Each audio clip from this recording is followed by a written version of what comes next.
Hello, it's Jen Joseph from Envisage Executive Coaching, releasing your confidence.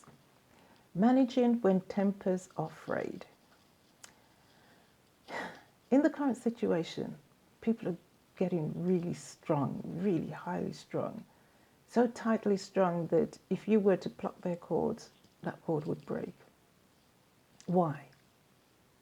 Why do we resist the things that we cannot change and then blame somebody else? It's crazy, but here we have it.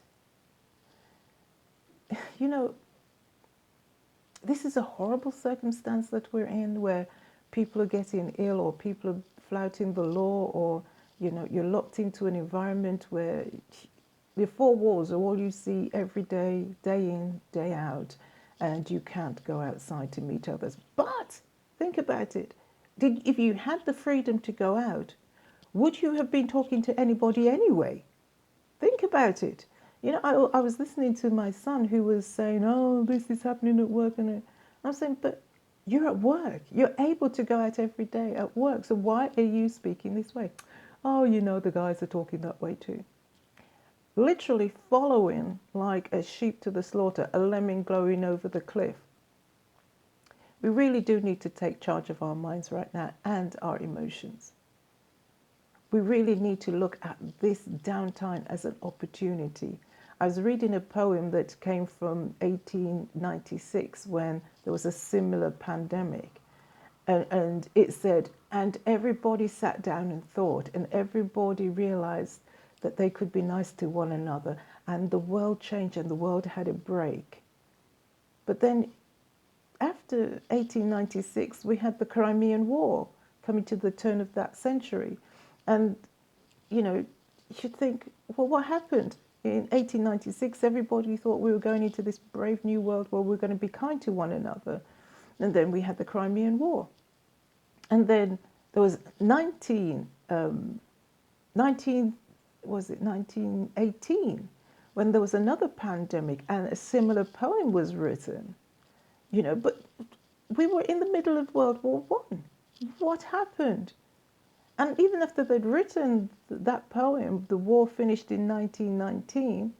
By 1938, we were in another war again. What happened? Perhaps it's time for us to learn individually, learn to take responsibility for ourselves, the way we think, the way we respond to other people, and realize we actually are looking at other people's response as a mirror of what is going on inside of ourselves. Stop blaming the other person for the way they respond. Their response is only showing you the monster that is in you still that hasn't been dealt with. Let's be good to ourselves and good to one another. But more than anything else, let us learn to reflect and meditate so that our responses are more creative, more productive, and less destructive. Let us have a longer memory so that we can pass on a valid legacy to those who are coming after us. I know this wasn't motivating in any way, but we need to stop and think. This is time to stop and think, to start to look at the values that we have, because those very values will inform what happens in the future. We have to think on lovely things. But more than anything else, do you know, when we're under pressure, it gives us an opportunity for growth. We're like that diamond that it was, first of all, carbon, but when it got to that pressurized state that no more pressure could be applied, it came out as a diamond, the hardest rock known to man.